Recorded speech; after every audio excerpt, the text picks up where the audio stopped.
Americans trust their military. But that trust is at risk. This administration is pitting our uniformed military And intelligence community professionals Against American citizens. Our laws are clear.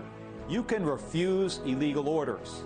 You can refuse illegal orders. You must refuse illegal orders.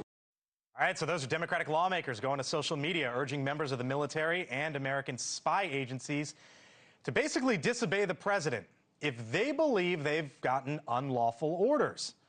The White House now clapping back. The Deputy Chief of Staff, Stephen Miller, says the video amounts to a call for insurrection. And you might remember the election just a year ago where Democrats repeatedly claimed that it was President Trump who posed a threat to democracy. Trump's assault on democracy isn't just part of his past. It's what he's promising for the future. Just because he acts goofy does not mean his presidency wouldn't be dangerous. What, in your view, constitutes the primary threat to freedom and democracy at home? Donald Trump.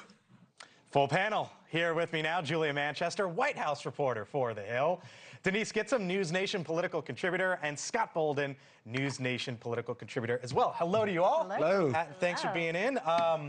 I saw that video. Yeah. I heard Democrats talk about threat to democracy all of 2024. Is that what that is? All of I mean, yes. It's just so interesting how everything goes around and comes around. It's just whenever it's convenient for anyone. And this is true on both sides of the aisle. I think it's fair to say, and Americans see it for themselves.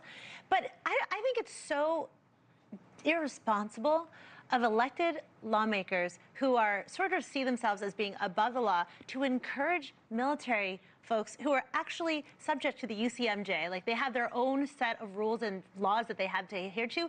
They could get in so much trouble for encouraging these people in uniform to disobey their commander-in-chief. No, they can't. Yes, they can. No, they can't. Are they suddenly they get to determine the ad said this. The ad said you have the right and you should disobey an illegal order. In fact, in the Code of Military Justice, it's written in that military book. Now, if you disobey an order, you better be really sure that it's an illegal order. Sure. And what they're encouraging to do when you've got a president who ignores federal orders, who kills Venezuelans who he thinks are drug dealers versus bringing them to justice, I got to tell you, there's nothing wrong with that message. Could I have run that video during Barack Obama's presidency, when people were bringing up his drone strikes and saying it was illegal? I didn't hear the Democrats then say disobey Barack Obama. There's nothing immoral, inappropriate, or unlawful about that advertisement message. It's irresponsible. It repeats the law that's in the Code of Military Justice. They didn't say it when there were questions about Obama droning all over. Well, the Republicans were free to say it, they just didn't. It's the hypocrisy, and I think that's what speaks to. At all. No, it absolutely. But to defend that, let me get our White House reporter. Let me get our White House reporter here, because there's a couple folks in there, Julie. There's a couple folks in there who've got a lot bigger ambitions and who might want to be the next commander. Right. So there's a couple of threads here politically. Number one, you have Alyssa Slotkin in there. Mark Kelly obviously floated to be potential presidential candidates. You have a number of House members that are in that ad that are seen as rising stars within the party. But I also think it's connected to this larger theme of Democrats really looking to appeal to the national security, military part of the voting bloc.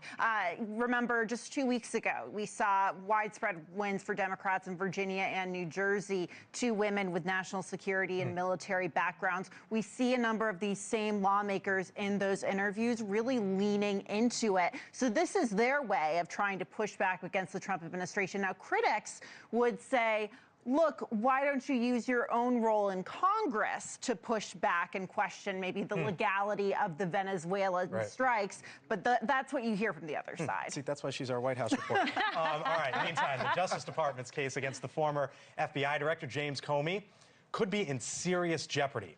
An attorney for the administration making a big admission in court today. The final version of the indictment was never presented to the grand jury by the U.S. Attorney Lindsay Halligan. And now there are questions about exactly where this case heads from here. Let me ask you guys, do you think that President Trump cares about the outcome, or just that Comey and others go through the process? Both. I mean, he wants to exact revenge and hell on James Comey, and he campaigned on being everyone's retribution. And when he was talking about that, he was saying, I'm going to be your voice against these lawbreakers, against the system. And nobody represents that more to Donald Trump and his MAGA base than people like Jim Comey. Denise, are you bragging or complaining about the president wanting retribution? I'm not. I'm saying what he said. I do agree with you that it's Facts. both, quite frankly, because if the case is thrown out, then Donald Trump will just put his own narrative on it, whether it's the truth or false, and say, well, it went through the process, he's still a dirty guy.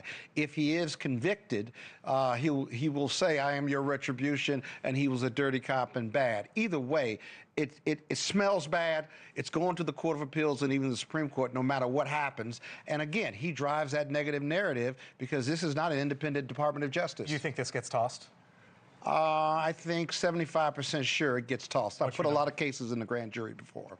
I probably agree with Scott. It's egregious. All right. It's egregious. And then there's the question. Agreed twice. There's the question, Julia, of if it does get tossed, then what would the White House reaction be, and how do they handle it, and how do Republicans handle it? Well, they would obviously try to spin it to their advantage. They would likely, I imagine, maybe, trash or try to discredit the court. But it would be a major loss for the White House, especially when they've had a number of wins recently when it comes to their battles with media organizations like the CBS Paramount deal. For example, you have the president with his eyes on BBC and suing them. So I have to agree. I think this is both the president trying to get Comey to go through the process and getting that retribution. But if this gets tossed, that's an embarrassment for them. Julia Manchester, Scott Bolden, Denise Gitsham, thank y'all. Appreciate it.